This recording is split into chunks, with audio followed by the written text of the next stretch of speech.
Hi guys, welcome back to the Revive Stronger podcast. I'm your host, as always, Steve Hall, and today I have Bret Contreras and Coach Kassem on the podcast to talk all things glutes.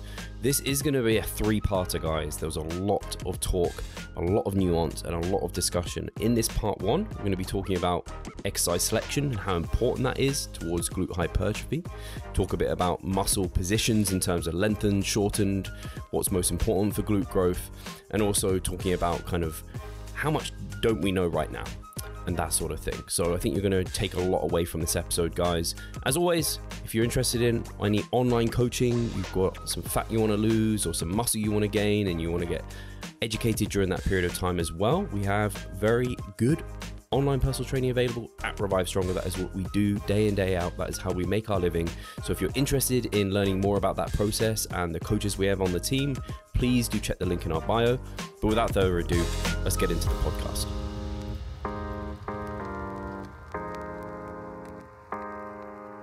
Hi guys, welcome to the Revive Stronger podcast. I'm your host, as always, Steve Hall, and today I have Coach Kassem on the podcast along with Bret Contreras.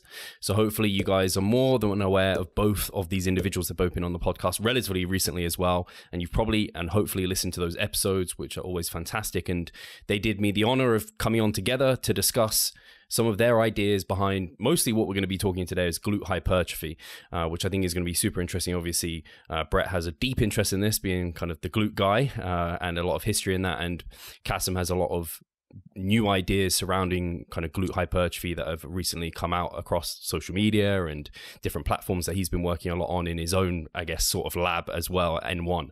So I think it'll be really great to get these guys together and talk about maybe some of their differences and maybe some of the crossover and similarities that they have too.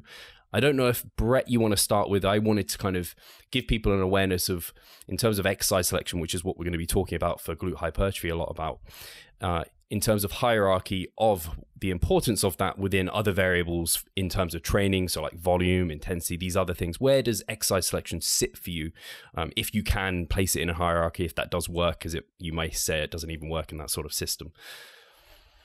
Well, first off, Steve, thank you for having me on the show. Kassem, I know you're a busy guy. Thank you for taking the time to do this. I think this can only lead to great outcomes. So I really appreciate you guys doing this and having me on and allowing this opportunity to have, good discourse and a better understanding of things. But to answer your question about that, it's funny, years ago, people kind of came out saying exercise selection isn't that important. Just kind of pick any exercise for, like quadriceps. You could just do anything, a squat, a leg press, a leg extension, and just do enough volume and per week and, take your sets close to failure. And that's all you can do. And I think there's been some good research that's come out. Well, I think we need a lot more research that shows kind of better results when you have more variety in your training. So I'm a big fan of variety, but I'm also, back then when those guys were coming out saying that, I couldn't disagree more. I think exercise selection is so important. And I think Kaz and I are on a similar quest here to kind of like figure out kind of like what the ideal and optimal exercises are. But I think it's especially important when you apply that to the individual. And that's why I'll always be a personal trainer. I love training people. I love figuring out for them what's the best exercise exercise variations for that person, because people are very different. And it's just so fun. It's you get an N=1 experiment on every person you have. And that's where the magic takes place, where you really understand stuff and you can apply it on an individual basis. So I think exercise selection is paramount. Obviously, your volume and frequency and load and effort and how you periodize things is very important too. They're all very important. That could be a separate podcast. But I think exercise selection and exercise sequencing doesn't get talked about enough these days. So that's probably what this podcast will be mostly about, which makes me happy. Fantastic. And I don't know if Kassem, if you have any differing thoughts to that or complementary thoughts. I mean, the way I look at it, we teach something called the principle of thresholds, which basically means like you take exercise selection and you put it next to volume and effort and everything else. And we look at it as that, you know, there has to be a minimum threshold across everything for anything to matter. So it's kind of like a multiply. And if you multiply anything, if you throw a 0 in there, then it's 0. For instance, so like, doesn't matter how good you squat and how much volume and effort that you put into it, it'll never be a bicep curl. Right. So, I mean, there's a threshold for everything. And I think where people get lost is that once they get to that point where their exercise selection is decent, it's not so much that making that exercise selection a little bit better is more valuable than putting in effort, or more valuable than putting in volume, or more valuable than recovery. It's just that all of those things kind of accumulate together to get you those small percentage point increases, right? So I think that if you're going to look at it, it's that your exercise selection becomes more important as you apply more of those things. So the more volume and the more effort that you're throwing at your training, the more benefit that you're going to get from optimizing that exercise selection, because you're just doing that much more of it and you're multiplying it by all of those other training variables. So we kind of look at it as that you need to be minimally confident in everything before you be hyper focused on any one training variable. And then from there, it's like, you know, optimize wherever you can, like for that individual, right? So if somebody is training in the garage and they don't have like the super best machine for this one specific division of this muscle, well, then volume, technique, effort are the places that you can improve. But, you know, you're not going to just jump out and, you know, grab a $6,000 machine for just that one division of muscle, likely, or you're not going to change gyms. So whereas another person, it might be really easy for them just to optimize their setup in an exercise, and all of a sudden, boom, now they're getting much more efficient SFR or something like that, you know, in there, right? But when they were just started, that wasn't going to be the thing holding them back. So I guess roundabout way of answering your question is that we think exercise selection is important, but we don't hold it in a hierarchy over everything else. But what I would say is that when it comes to optimizing somebody's training program, it takes literally 0 effort to just choose the best exercise that you have available, right? Where it does take a lot of effort to do volume and to train, you know, with more intensity, or to really focus on lifestyle thanks for recovery. But just swapping out a less efficient exercise for a more efficient exercise for that person, that's a very, very low effort improvement. So I would say it's definitely a place where I think a lot of people don't take advantage of that opportunity enough. Yeah, I think that's well said. And I think you're both relatively on the same page in that it's very important, and these other variables are important. It's maybe even hard to kind of put it into a hierarchy and categorize how important, because for one person, it could be like this one element within kind of the training variables that's most important to them, whereas it could be something else for someone else. And I think it's like you said, I think these things become more important as well as you get more advanced and you are looking to individualize, as you kind of spoke about, Bret. And I guess we can then start off with the exercises that you guys like for getting glute hypertrophy. And I think it'll be interesting if you have some favorites, Bret, or if and what variety you actually have included in like the glute exercises that you go to, and whether or not you have some that are more common for, like, for the average person they tend to work well for. And then if you have any outliers where you're just like, oh, I've seen this exercise, I don't know, work fundamentally incredibly well for one person versus another. I think since this is a debate, I think we should just kind of start. I'd like to hear from Kassem, like how because I've kind of heard your favorite exercises, and I've heard you speaking on podcasts and things like that. And I want you to know, like, clarify what you base your favorite exercise on. If I am interpreting you correctly, you always think that, is this correct, that muscles, basically, as a muscle lengthens, it gets higher force production. So an exercise that has the more force in the stretch is always going to be ideal for hypertrophy, compared to one that's kind of like hardest in the end range. And that's like a main driver of your hypertrophy model. Like every muscle should have an exercise that's hard in the stretch, because that's where you're going to get the biggest hypertrophy stimulus. Is that correct? As an absolute statement, no. So what we do say is that when we're focusing on hypertrophy, we tend to bias a higher proportion of our volume to exercises that work the lengthened proportion. So like typically what we say is like we're looking at maybe like a 70-30, kind of emphasizing more of the lengthened positions than the short position. But I'm a huge advocate of maintaining usage of those short positions, both from a kind of covering the muscle through its entire range of motion, and also from an orthopedic stance as well. But if we're looking at one-to-one comparison, like it seems to be that in most things, there is some stretch mediated stuff, and whether that's from Titan sensors or calcium mediated pathways or whatever, that does seem to, if you just compare those in that one-to-one environment, possibly that they're a little bit more efficient in terms of how much hypertrophy that you can get out of them. But I don't think that we should just be abandoning short position exercises. We just kind of shift the volume to bias I know more that. of those. I know you always try to do both.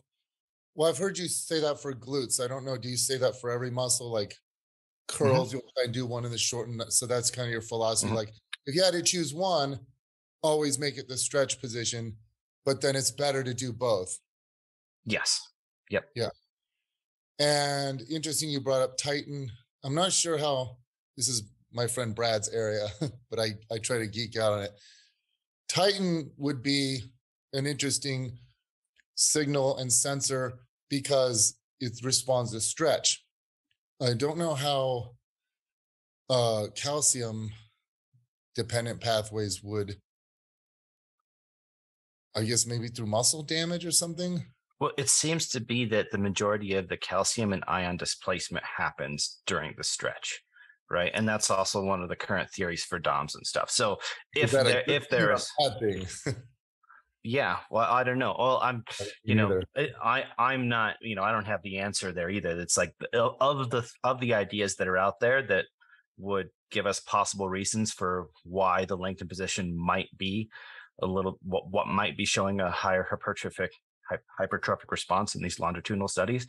My two best is that maybe there's some calcium mediated mechanism, and maybe the Titan. Those are the two ones that seem to be the most plausible in my mind. So we, Brad Schoenfeld and I are colleagues with this guy, Henning Wakaraj. He's this genius. Anyway, he's so smart, but they wrote a paper on this, but he talked about Titan, and he also talked about the hippo YAP TAZ pathway. That's activated with the nuclear flattening. And when the nucleus flattens, the pores around the nucleus open up and more signaling stuff leaks out.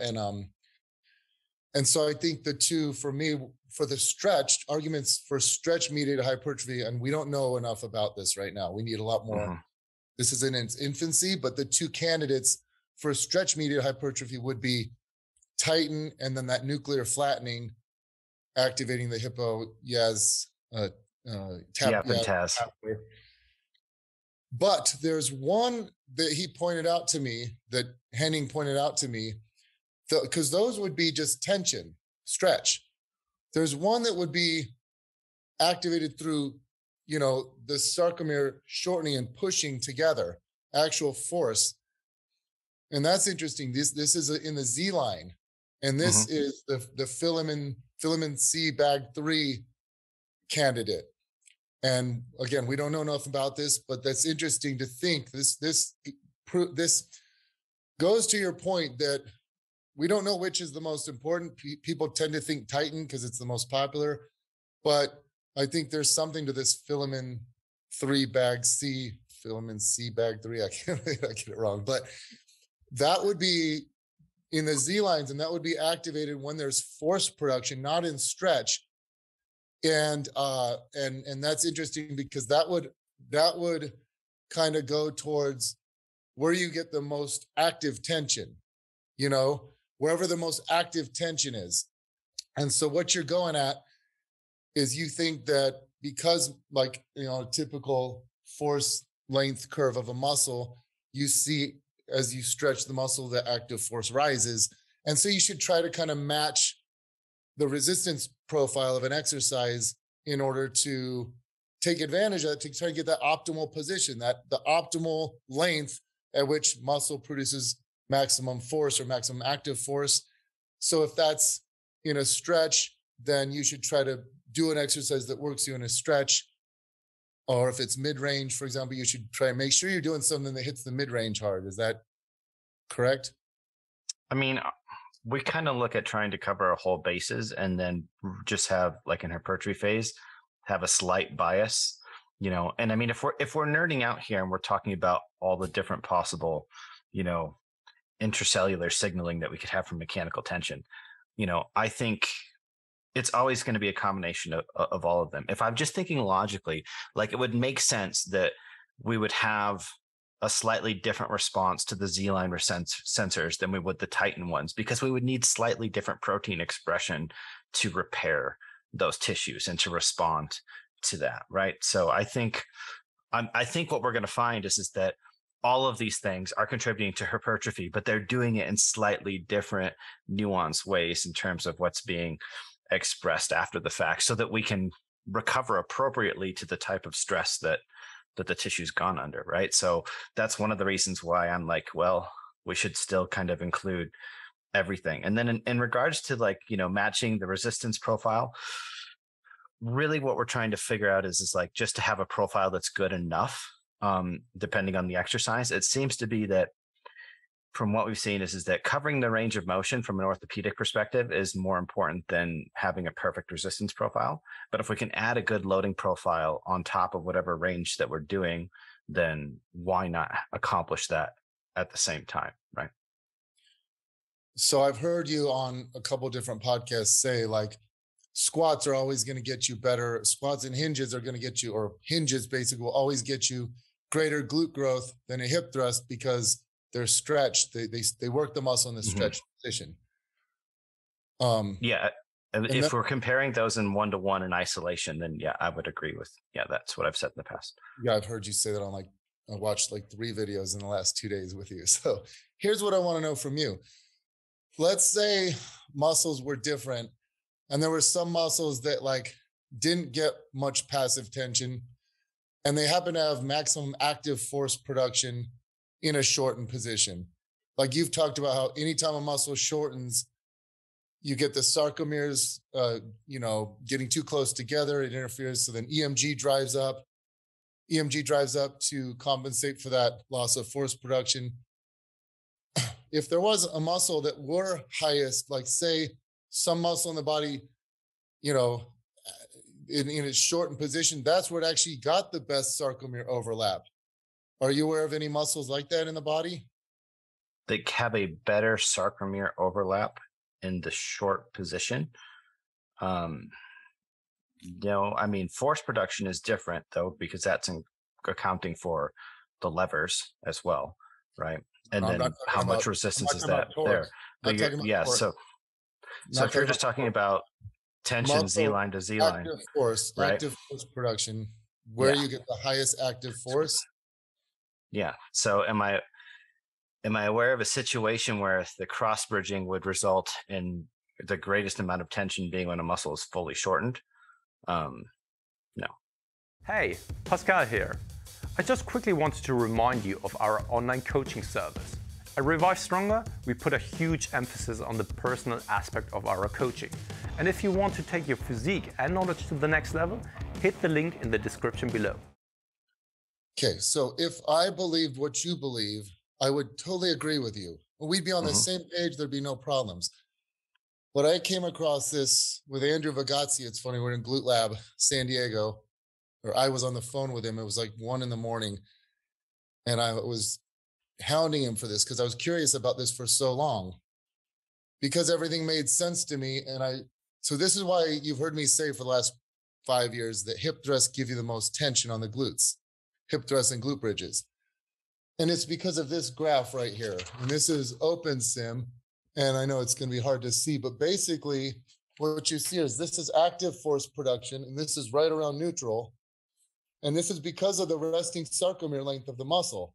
And then passive tension, it doesn't get as high as the active force. And so for this reason, it's a unique muscle.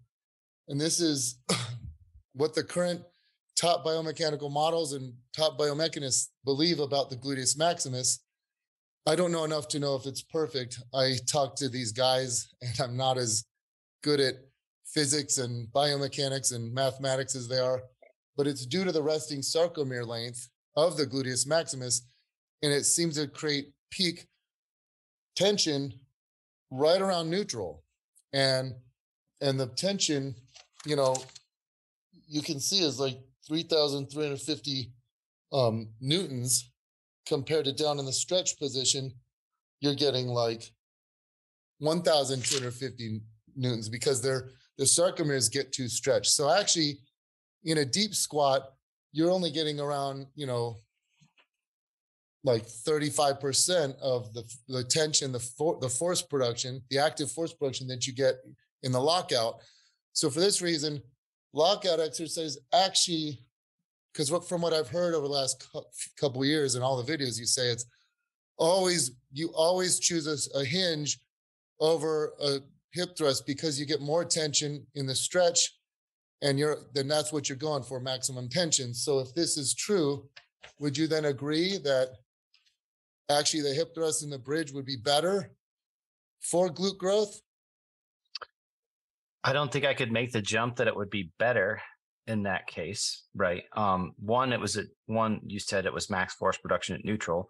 Two, I'm assuming that's a modeled representation of force, not an actual measurement of force, right? So I'd have to know how they did the model to give you my full opinion on that. But if we just go with it being... The reason why that would be very hard to calculate is you can't just isolate the glute max. You have the adductors and so if you're down deep, you get high torque, but that's because the adductors kick in. So that on a dynamometer, that's really hard you'd have to inject and paralyze muscles and. Yeah, I'm sensitive to the complexity, but I mean, anytime there's limitations to every way we look at this, whether we model it, whether we're doing it, in a live test with the dynamometer or whatever. And, so I think we have to take into account all of that information, but let's just operate under that is the truth, that graph. Like how would that change my opinion? Well, if we're looking at just the signal that would be coming from a single sarcomere's tension, I would say, well, those mechanoreceptors might get more stimulus around that neutral position than based off of that chart. But then if we include probably from the filament, the Z-line sensors, probably not through Titan and none of the transverse forces and stuff like that. So I would say flattening. Not knowing the totality of that, how that recipe works for hypertrophy, I wouldn't say that is enough evidence to say, well, for sure, this one would be better for hypertrophy. Just like having the mechanisms that we have now, if there wasn't also the longitudinal evidence to support more of the lengthened based stuff, I wouldn't be, so tied to that conclusion either. Right. Okay. So now if you take that, and then we also had longitudinal evidence showing that there was, correlative improved hypertrophy in those positions that seem to match that, then I'd say, yeah. So it seems like that mechanism there is making enough of a difference that we're resulting in a greater hypertrophy from those mechanisms versus what we'd be losing from the stretch, which again comes back to we should probably do both. Well, and I totally agree with you. And I don't know the answer, but can you see now why I have my position that you've disagreed with for 2 years? Can you see now why I've taken this stance? Well, yeah. I mean, how long have you had that? 4 or 5 years. I never posted it though. It was in my seminars. It was in my seminars, and then I put it in the book Glute Lab, and it was 638 pages long, or 636, and they could only make it 606. And they took that out, and I said, Glenn, you can't take this out. And he's like, Bret, everyone hates it. It's too much for the layperson. And then blogging wasn't popular, and I never ended up writing about it. But Andrew and I came up with that years ago. Now, here's the funny thing about the modeling stuff, because I know you like to do your own modeling kind of things with like you have a skeleton, and I think it's great. The stuff you do with like these guys, Well, that's for demonstration, but yeah. Yeah. And I like that approach. And I think it's an awesome teaching tool. But I wanted to show you, like, these modeling things get crazy. So it's like, I've got all these pictures here, but when you just do straight lines with the glutes, like when they model you can't do straight lines. Yeah. Through the muscle. It would actually say like the glutes would be hip flexors because it would go through the line of access. Yep. In a deep squat. So they've done all these things. I have all these different things I print out. They've done all these things to kind of increase the accuracy. For example, making many segments, or even inserting like a sphere into it and wrapping it. They've done this wrapping modeling. For example, here, I don't know if you can see this sphere they put in there. It's so complicated, it's beyond me. But like I've always said, everything has errors to it. Everything has errors. Everything we do. Sensation, you've mentioned, has flaws. EMG has flaws. Modeling has flaws. But it's all pieces of the puzzle. Interesting you talked about the longitudinal study, because how would you design that longitudinal study if you were to say, let's choose hip thrusts or glute bridges over or versus like squats or RDLs? It'd be hard to kind of make it. The peer reviewers would want you to volume equate, but I would argue that you're not getting the damage. And so you could do more frequently. So, but the peer reviewers would say, no, it's got to be volume equated. And I'd say, I can have people hip thrust. We do, I typically have them hip thrust 3 days a week, but some days 5 days a week with all the variations. Whereas you couldn't squat or deadlift 5 days a week and recover that well. So you would have to almost have a different, it'd be challenging to get a study that satisfied peer reviewers and then had ecological validity. Just rambling there though. Yeah. And that's one of my arguments against like just, completely removing the short position right now is what we do have usually is volume equated. And yes, short positions, you can tolerate more volume and more frequency of those, but you have to start the comparison somewhere. And then you could go from there, right? Like we could look at a volume equated study and then we could be like, okay, cool. Now can we now based off of that, can we then look at this as like, well, what about realistic training volume? Could we somehow figure out like what would be the tolerance to the number of sets of hip thrust that you could tolerate in a week versus the number of sets of this, and basically work it close to your like, MAV or MRV for the respective exercises and compare it that way, right? Yeah. Yeah. So yeah, you have to start somewhere, but if you're talking from an efficiency standpoint and we're just going with like, well, the most stimulus out of the number of sets, or the number of time, that's one way to look at it. But like, for instance, one of the things that we talk about is that when you get a new client that's very detrained, is that maybe some of these short positions are the best place to start them off at, because they're going to be able to tolerate more volume without having as much DOMs and stuff like that. So, in terms of body composition and things like that the average person is focusing on, they might actually be able to get a little bit more out of their training sessions by leaning towards those exercises and then moving towards the more stretch-based exercises that cause a little bit of soreness as a way of progression, especially when you start doing some more hypertrophy work. That's a very good point. And I think overlooked is like, I remember reading years ago, one of the main barriers to getting people to stick to a training program, the reason they quit in the first month is because the soreness. They hate the soreness. And if you're a good trainer, you don't need to get them very sore, even their first week. Yeah. Hard to do though. Yeah. And a lot of people are just looking at this through a hypertrophy lens when they're evaluating exercise. And in terms, like we tend to view short position exercises maybe actually more advantageous for people seeking body composition, right? Versus the lengthened exercise versus people that are solely focusing on hypertrophy, right? So, I mean, if depending on the lens that you're looking in, like what you view as a good exercise may change. So there's one other thing that from watching some of your debates over the last few days and some of your video responses to some of my stuff, there's one other thing. I'm glad I got to show you the active and passive force angle curve of the gluteus maximus. But the other is kind of point of contention. Before we dive into our favorite exercises, you mentioned that with EMG, when you're doing a shortened position, that you always get higher EMG in the shortened position. And I heard you mention that a couple of times, and I don't agree with that. That's not my experience as using EMG and publishing EMG research. If that were true, EMG would be silly. It would just be a measurement of length. Now, Andrew Vygotsky has pointed out you do get some length-related differences and things like that, but there could be incidents where the length, the architectural differences bias the longer position versus the shorter. It's not just shorter positions across the board, because if that were the case, it would be like I've heard you mention this, like, yeah, of course, hip thrusts get you higher glute EMG than squats because they work you at a shortened position, and that's just an artifact.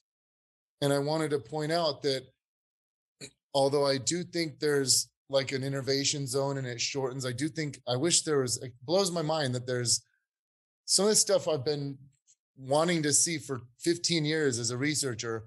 I even told Andrew once, why don't you have a correction factor then? Why don't you publish a correction factor? And he's like, that is what I wanted to do. Why am I making him Russian? I wanted to do that initially for my PhD thesis, but I changed to the pathophysics of pain. But anyway, if that were true, then all the MVIC positions that we use would just be the short, like all the MVIC, because MVIC is where you get the highest activity. For biceps, it would be here. For triceps, it would be here. It would always be the shortened position. And, as you can see, here's some MVIC positions, like for quads, it's actually in a lengthened position. For hamstrings, it's also a lengthened position. For glutes, it's shorter. So I've noticed some muscles get your highest EMG in the stretch. Some get highest EMG at short muscle lengths. For example, gluteus maximus and erector spinae get the highest when they're shortened, but not all muscles, not quadriceps. So I think you've, if that's true, then I think you've unfairly criticized EMG categorically as that reason. Because if I believed what you believe, I'd totally agree. I'd be like, EMG is stupid. And I'm not saying EMG is perfect, but here's another thing I want to show you. Everyone bashes EMG. I happen to freaking love EMG. And this is a graph by DeLuca, and he plotted EMG versus force at the joint for single joint movements. I'm like, this is pretty good. Like, hardcore scientists would be like, well, that's not linear. That's not perfect. I'm going, well, this is a hell of a lot better than like some random guru's opinion. And when I use EMG, and I know you have, you can take a dumbbell, do a curl, go a little bit heavier, do a curl. And if you superimposed all those waveforms, it would show yes, it's working hard. I like EMG for a lot of reasons, but I don't agree with your premise that it biases short muscle positions. Do you know where the moment arm is greatest for the gluteus maximus? Towards that short position. Yeah. Yeah. So it's like everything lines up. The moment arm is highest at shortened positions. So you get, maximum force. I have a moment arm. The moment arm is highest in the shortened position. The force production is highest in the shortened position, and the EMG is highest in the shortened position. That's what you talk about, how the brain knows I'm going to activate this muscle highly here because it's now, I'm not saying to not do lengthened. I totally agree with you. We need to do a variety of lengthened exercises to shortened. You even at a 70-30 split. I look at it like I want people to do a squatting motion, a hinging motion. I understand that you believe hinges are squats and hip thrusts are hinges. You think the way your terminology is, hinges just mean hip extension. For me, a hinge is more of think of a door hinge, it's more of a RDL type motion. And then I have my squat where the knee bends a lot more, my squat lunge motions, my hinge motions, my bridge thrust motions. And then I always have an abduction movement, which I'm sure we'll talk about abduction later. But yeah, I try to have one of each. And so I'm doing 50% of my volume is in the lengthened position, 25% in the shortened position, and then 25% abduction / usually abduction, not external rotation. But yeah. So I think we're on the same page, a similar page there as far as exercise variety. But I just wanted you to know, because I think I've heard you on a couple of podcasts say like, glute guy needs to actually study the glutes. And I do study the glutes. I have every paper that's ever been published. I have a folder that has, 3,000 studies. I've been doing this for 15 years. I've experimented thousands of hours with EMG. I try to learn as much as I can. I try to learn from anyone, including you. But I don't want you to think I'm just some like huckster selling bands and bands don't work. I don't like when I hear that, because I feel like I have a lot of integrity, and this is my life, my livelihood. This is my passion. This is what my legacy, what carries on. And if we ever disagreed on something, Kaz, I would be very happy saying, like, look, let's find someone to conduct a study, or let's try to get to the bottom of it. And the loser has to buy the other dinner, or post on Facebook or Facebook. I don't use Facebook. Post on Instagram. Kaz was right. I was wrong. We funded this study, and people would love it. It would be great to see us working together instead of working against each other. But the way social media works, Kaz, I'm sure stuff you've said has gotten back to me. Stuff I've said has probably gotten back to you. And we have this adversarial, because I'm like, why doesn't he respect me more? And you probably think the same of me. But now we're on this podcast and we can change that. So anyway, I disagree on that premise that EMG, hip thrust, I don't know how we'd solve that. Do fine wire. I tried doing fine wire once and we couldn't get it to work. We had the wires. I even stuck them in. I filmed it. And then the myotrace, the Neuraxin myotrace wasn't working with it. But I would love to volunteer. I'd volunteer to do fine wire, but I don't know if that would solve it. It's like, I would love to know, is this legit? How do we figure that out? How is all this stuff legit? Because I want to know. I'm so curious. So I just wanted to shed some light on that. I don't agree that EMG is just this artifact. Oh, everything at the short length because that's not truth. Like hamstrings get lower EMG as you get shorter. And so do biceps. As you get in here, it doesn't activate as high. So I just wanted to clear that up. Do you agree with that? Or? All right. Steve, you're responsible for making sure I don't forget anything in my response. I've been sitting here trying to ingrain things in my brain. I don't do that. To respond to. Yeah. Come on, dude. You got to help a guy out. Okay. So let's, are you familiar with what we do? Like the base premise of the modeling that we do? No. I don't know anything about N1 also. I've always wondered who's N1, like you and a few other bros, or like, I don't know. Okay. So like the base premise for what we're doing and basically for what we're doing from a lab perspective is we're doing the modeling. And yes, we're doing all of the wrapping around and accounting for collisions. And there's no muscles going through bones and stuff like that. So but we're looking at, so you have your own software. So we have 3 types of software. The limitation is always with how it factors in the collision. Right. And then we also do basically a bare bones modeling where we try and make a physical glute in our own like collision device or whatever. Right. And then we also do our best to use like live human landmarks. So we use basically those 3 things to come up with a proposed model. And essentially what we're doing is it's not so much that we're trying to get the perfect accuracy through the whole range as much as we're trying to determine what is the shortest possible position for this muscle and what is the most lengthened possible position. So that's essentially what we're looking for under the premise that a good way to train a muscle would be working from its most possible stretch position to its most short position. So a lot of the exercises that we kind of come up with that are novel are ways of us looking at, hey, this is where we could work through the greatest range of motion for that. And in doing that, we do see like differences in terms of a lot of the exercises that are used for MVIC or whatever. And we have seen a consistent correlation But when we're looking at those positions of those extreme ranges, and we're in a very biased position, is that the relative signal that I would get in the short position with the same basically angle and amount of loading always seems to be higher than when we are in a lengthened position. And so my counter argument to your position would be, is I think a lot of those positions, one, if I don't think that you can make the same qualification for an MBIC when we're doing an isometric in a position versus what happens when we're looking at going through that motion. And I'm sure you've seen that, you know, you go through a motion, you'll blow through an MBIC. And I think a lot of that has to do with the position and just the nature of an isometric versus when we're going through a contraction. So we don't really use, we'll put it this way. Like I don't have a lot of MBIC during exercises because, right.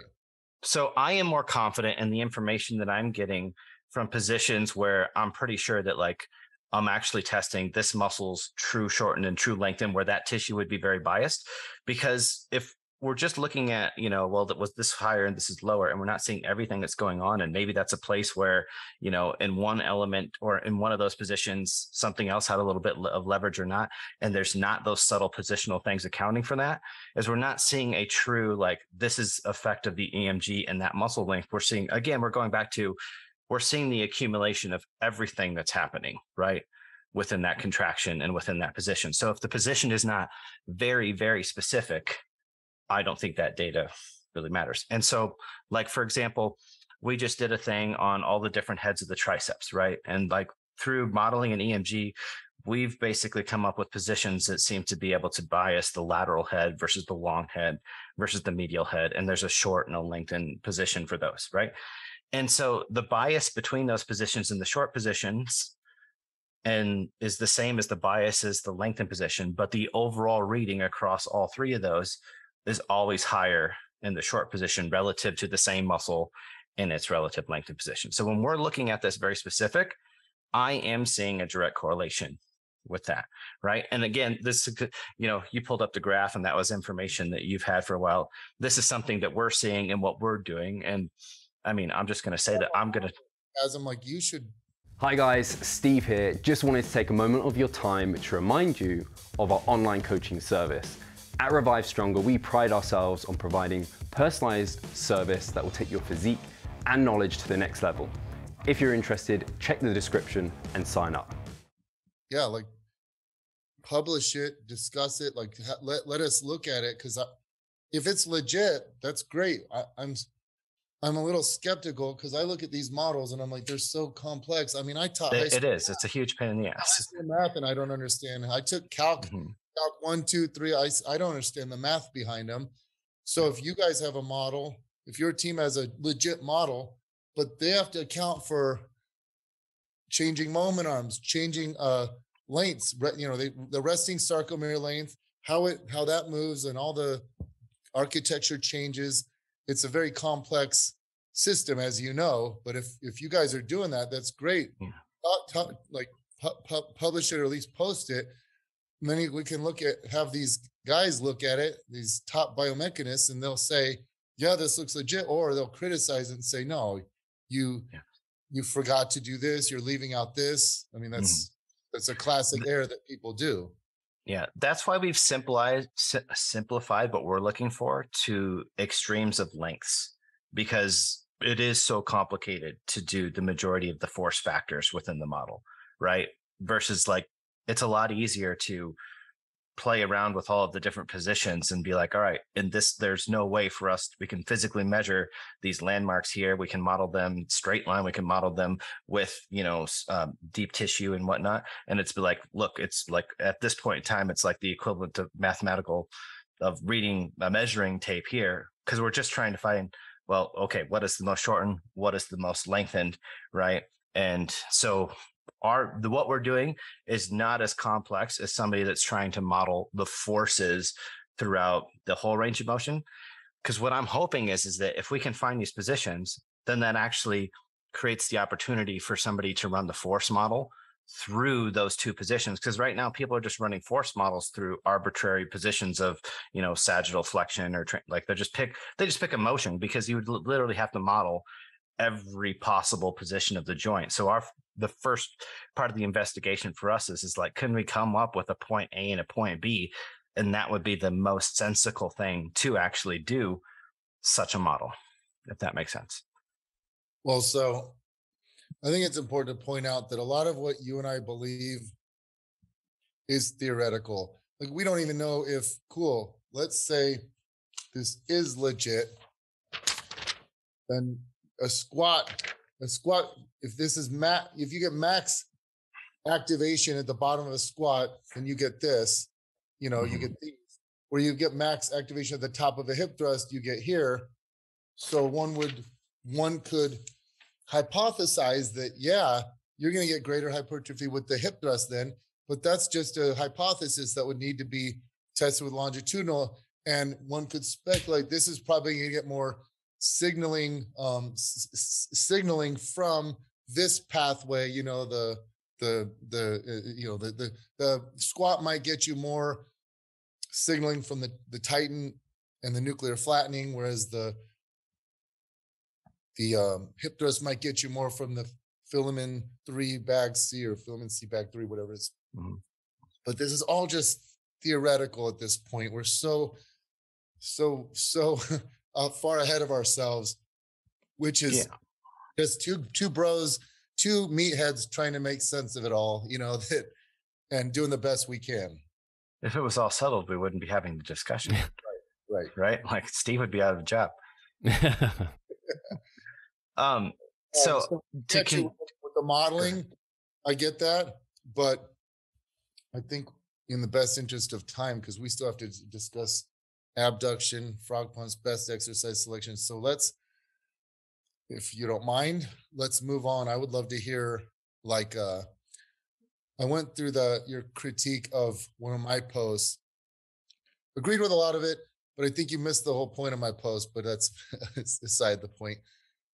I would like to talk about abduction because I think it's probably the most talked about thing on the seated hip abduction. So I would love to hear your take on that, and then we can go back and forth. Yeah. I mean, how do you want to contextually wrap this up, right? I mean, so I think what will help people is if we just kind of like start with just kind of our overall view of how the glutes function is setting a foundation for this really quick. I mean, so I look at, like, if we're trying to summarize it, is that you have the glutes that attach to the gluteal tuberosity that are basically, those are our extension dominant glutes. This is the lower parts of the glute max, right? And then, so they do extension and actually a little bit of adduction, like they pull back towards midline. And then all of the rest of the glutes in some way, shape, or form go around the outside of the hip, right? And that's the, you know, superficial iliac portion. So top portion of the glute max, the glute med, the glute min, they all wrap around the outside of the trochanter of the hip, which is basically that knob that sticks outside of the top, right? And by wrapping around that top, all of those muscles have some way of doing abduction, like pushing the leg out because they're kind of pulling this thing in.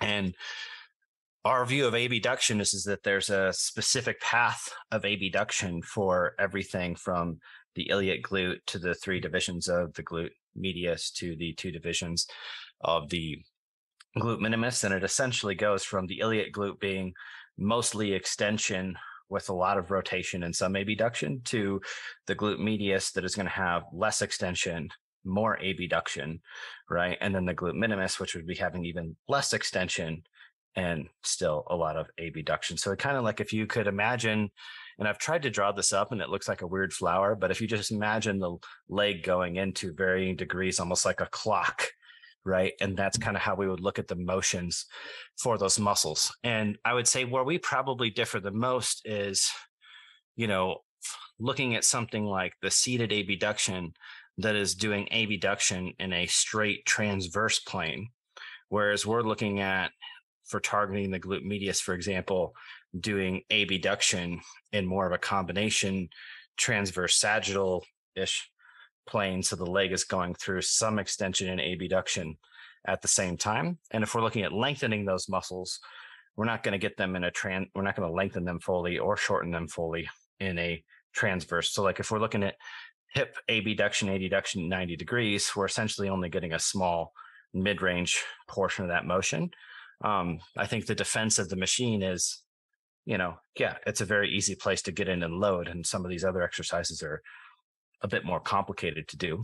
I think you'll probably have some questions on some of the stuff, but you're probably, I'm guessing, getting in towards the piriformis statement that's been made, right? So if we look at the deep hip muscles, right? The deep hip muscles that are looked at as the deep hip rotators are actually all abductors, but in different degrees of flexion. And the piriformis lines up pretty much perfectly. So if you had to say, like, we always talk about muscles being biased in a motion, or what muscle does this movement bias, right? And so if we looked at range of motion and specificity at 90 degrees of hip flexion, right? And this is one of the things that you can model actually very, very easily, is that motion lines up with the piriformis's angle of abduction and takes it through its relative full range of motion. Whereas all of the glutes would be better off doing abduction in a bit more of an extension plane and less of a straight transverse plane at 90 degrees of flexion. So this was the picture that like kind of went around the world, right? Google Images. Well, this was the one that I saw. I don't know if you used it. Did you use this? But I saw like... I have no idea. I don't know. And you also got to remember that I have people that make content and post for us too. So also, I mean, like I could go down the list of like... Just go to the point. You've got a lot of people. You got a lot of people that take your stuff, Kassem, and then don't credit you much. So, but I saw like Paul Carter started talking about this, and then it was like Mark Carroll, this JPG guy, I don't know his name, JPG Coaching. He's got like 3.1 million TikTok followers. And this was like the stuff heard around the world. Seated hip abductions do not work your glutes. They work 100% piriformis. And that's what I heard over and over. This is 100% piriformis, 0% glutes. Yeah, that's not what we say. Well, that's not what you said, but I know one person has said that over and over. So here's what I want to know for you. Because I saw this the first time, and I'm like, I was just blown away. I was like, how is no one pointing out the big elephant? What's the saying? The elephant in the room. And I'm like looking at this and I'm like, okay, so here's the piriformis, right? And imagine that thigh being up. So we were doing, imagine the thigh being flexed. So now you're doing seated hip abduction. And everyone's looking at this piriformis. And what about this? So you're trying to make the argument that you think that they would have a similar line of pull. But when you look at where the piriformis attaches, because it attaches to the anterior portion of the trochanter, or anterior top or anterior superior portion of the trochanter, whereas that iliac portion of the glute attaches around posterior and lower than the trochanter. So when you go into that hip flexion, those iliac glute fibers are going to be orientated underneath that. So they're going to have a different axis they're working around, which will be pulling more into extension, whereas the piriformis is basically going to be lined up straight transversely, pulling on the top of that trochanter. So is the glute max going to do zero? Is the iliac glute going to do zero there? You're saying, where does point out where the piriformis attaches? Well, so it's on the top of the trochanter, but towards the anterior side, right? So yes, no, on the top of it, on the superior portion, but towards the front. Yep. So if you would go into 90 degrees of flexion. If we go into flexion, right. This is so you can see now that can leverage the trochanter to do almost straight abduction. And if you would go into adduction, you would be separating and stretching that piriformis pretty much directly from that position. All right. Now, and then the glute, you're saying the glute. So the glute, right, is coming on the posterior side and extending down into the TFL.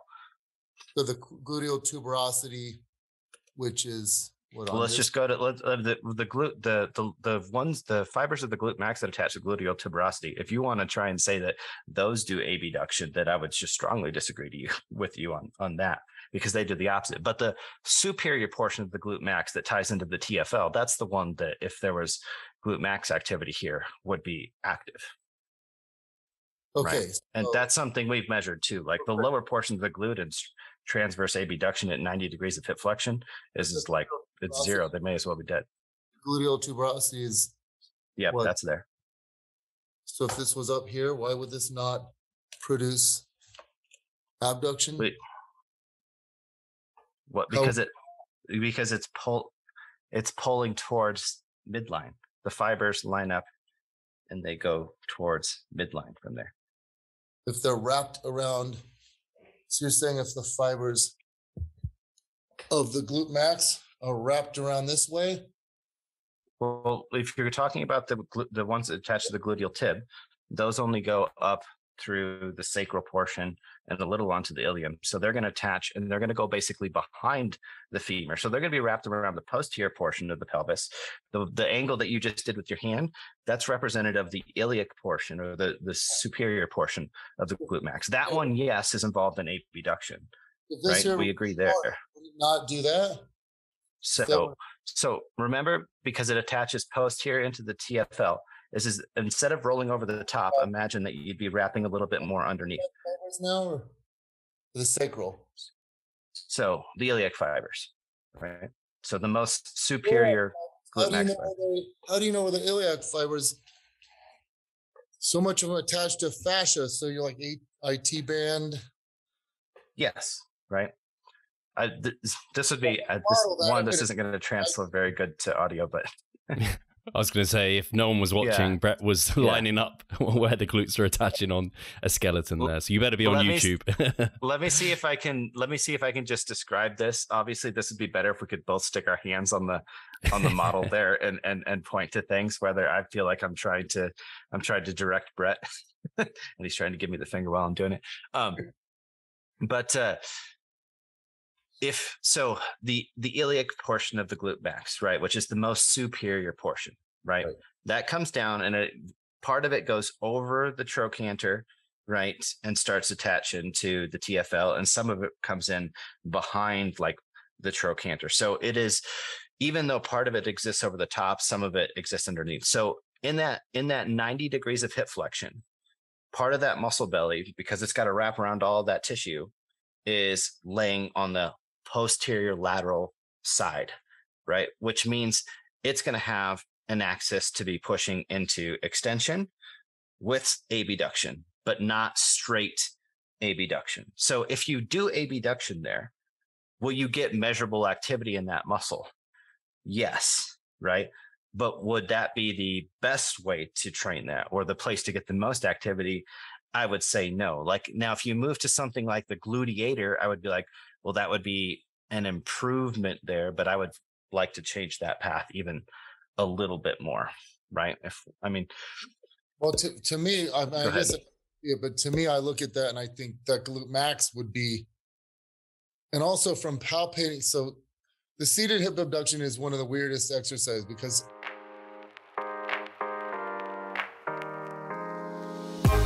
Hi guys, so hopefully you've enjoyed part 1 so far.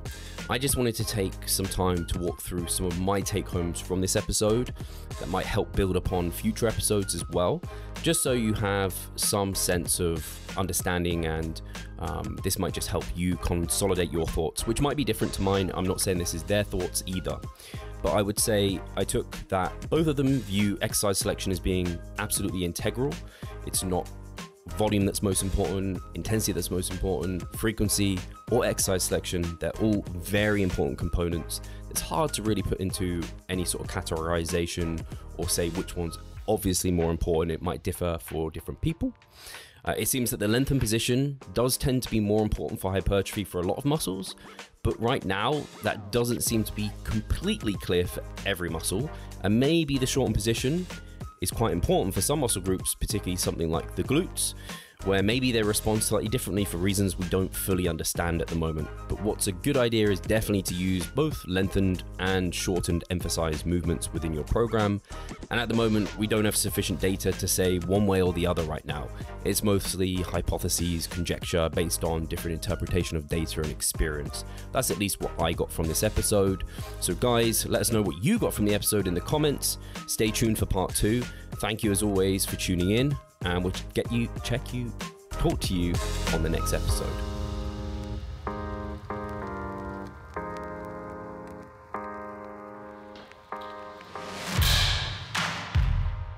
So I'm Steve Hall, founder of Revive Stronger and a coach of Revive Stronger. My name is Pascal Flor. I'm the co-owner of Revive Stronger and also a coach, of course. Revive Stronger has probably been going solidly for 3 years, roughly about 3 years. Revive Stronger, to me, it is becoming kind of my child, my foster child. It's the gathering and getting together of like-minded people. We've been expanding the coaching team, which is helping us help more people, but each coach can only help a certain number of people. Right now, it's all over the place. We have YouTube, we have Facebook, we have Instagram, but there isn't that community aspect behind that. And so the next step for us is developing a membership site. So basically, we want to create a family and a community that is then benefiting from another.